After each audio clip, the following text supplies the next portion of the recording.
কি ব্যাপার আনিসুরা আমাকে দেখে আমার নু করছে কেন? নিশ্চয়ই কিছু দোকান থেকে নিয়েছে। এক কাজ করি, এই সুযোগে সোহানা দেখেনি, এই সুযোগে আমি জেলিগুলো খেয়ে নিই। এক কাজ করি, আমি বিড়ালের মতন ডাকি মিয়াও। কি ব্যাপার বিড়ালের আওয়াজ হচ্ছে? দেখি দেখি দেখি কোথায় গেল। এই সুযোগে আমি বরং জেলিগুলো পাল্টে বেলুনগুলো রেখে দিই।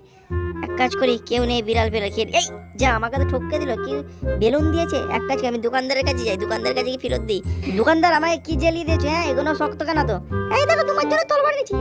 দেখি, বাহ বাহ সুন্দর। দেখো দোকানদার, এই যে এই জেলিটা পুরো বেলুন বেলুন। দেখো খেয়ে, কে বলেছ তোকে বেলুন? এই যে আমি খেয়ে দেখাচ্ছি, দেখ এই দেখ।